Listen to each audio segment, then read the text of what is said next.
that means. It's a vlogging day. And there were two stories in the news this week that were interesting and kind of upsetting, related to sexuality and bodies. And I didn't know which one I wanted to talk about and rant about, so I'm gonna address both of them.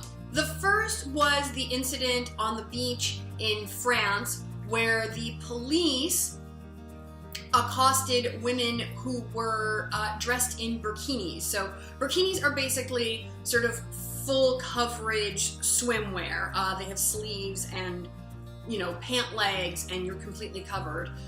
They are apparently banned in France, and so these police officers just rolled up on these women who were, you know, having a beach day in France and, you know, told them they had to take off their burkinis.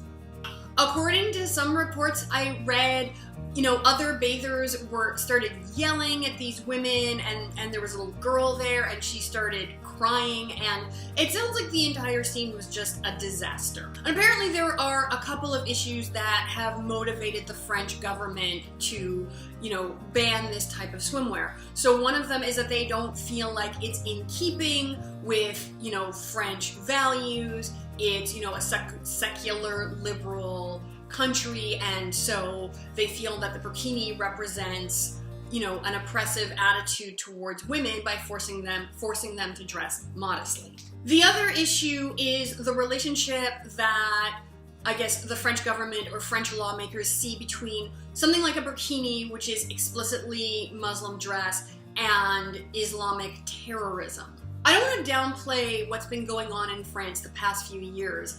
They've seen some unprecedented and really brutal violence related to terrorism.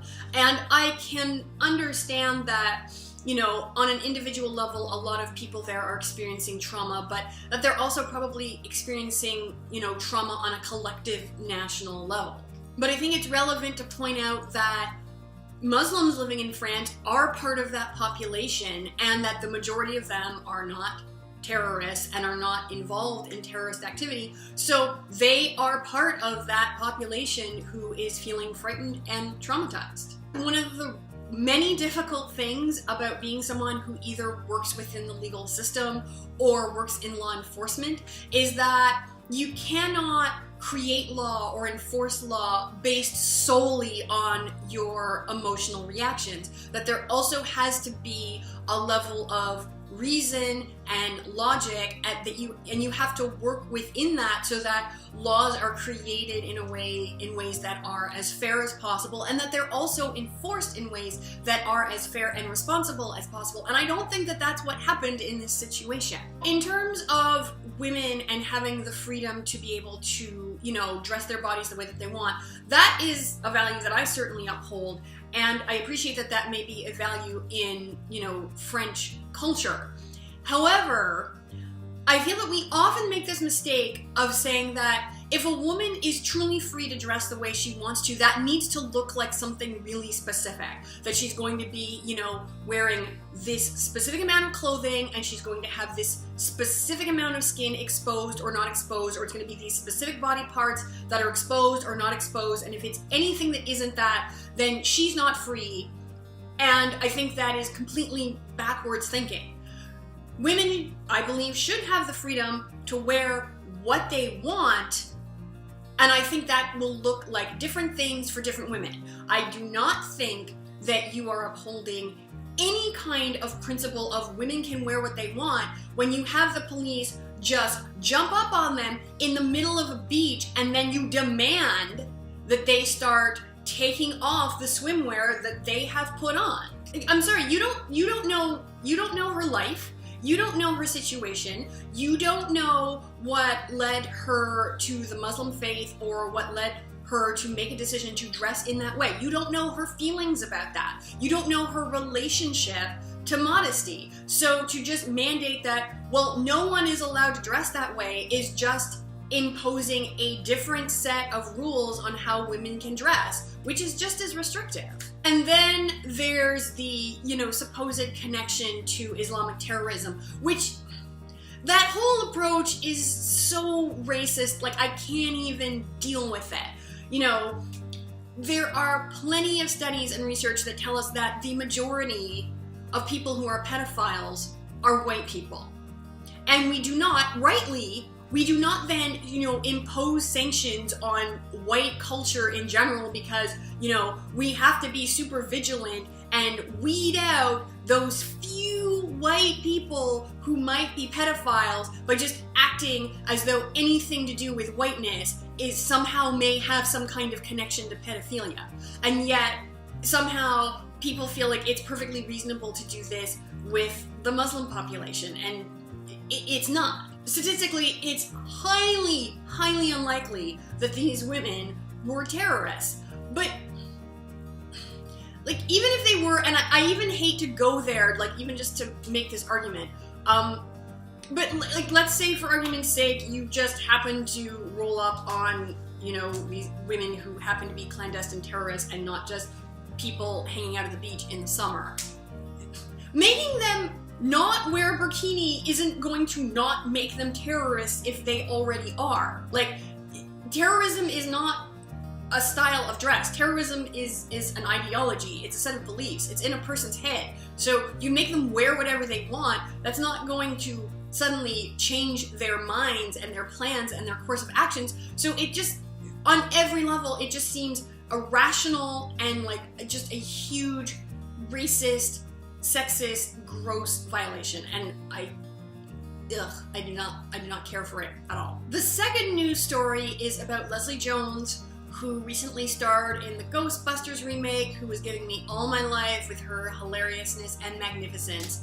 Since that movie's come out, she has been the target of some seriously just racist, sexist internet hate.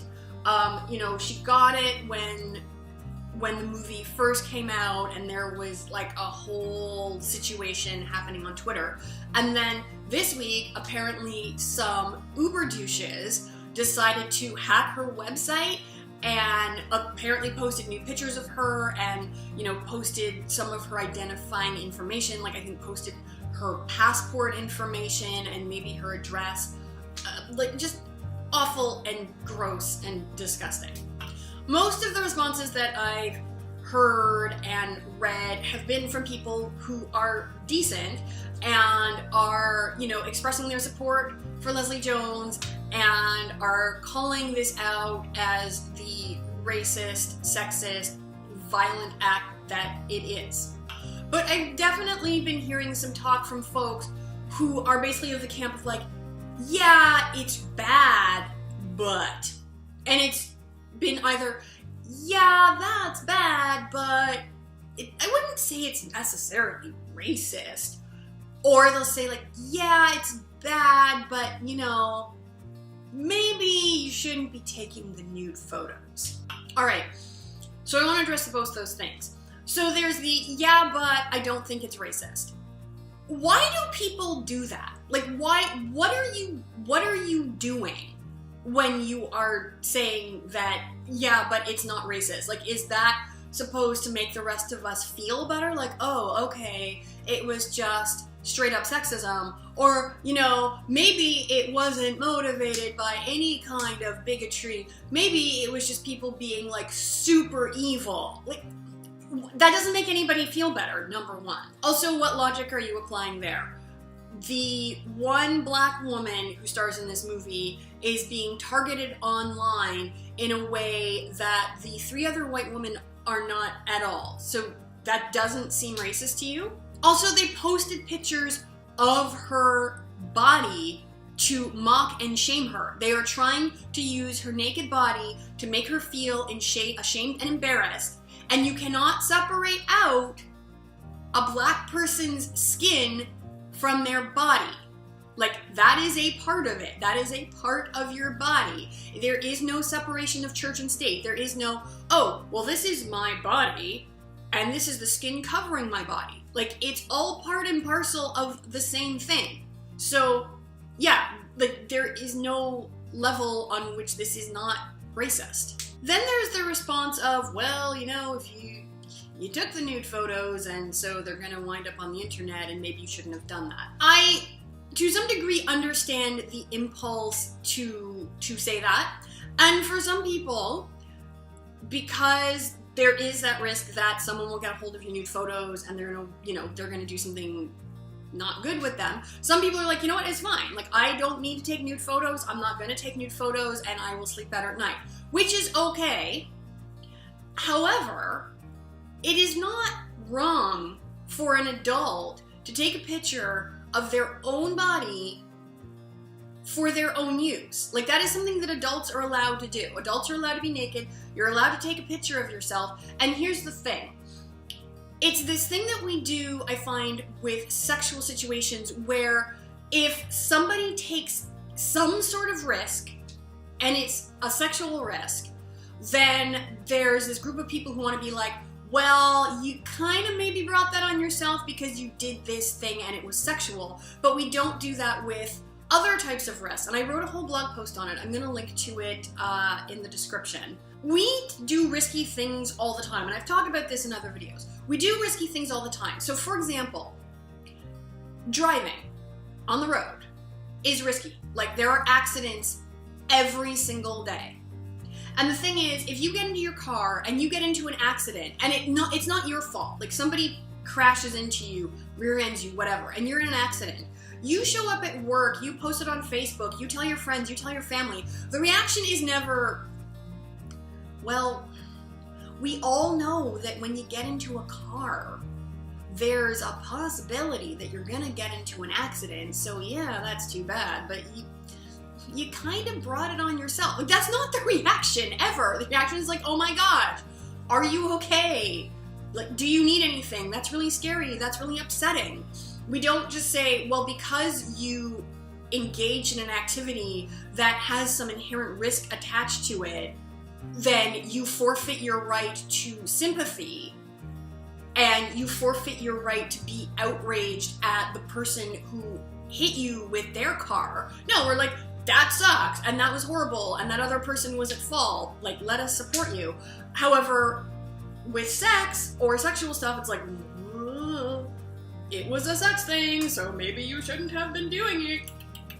I feel really bad that this has happened to her. And the people who did it are just gross. Like, you're gross and sad and pathetic. And she is a goddess.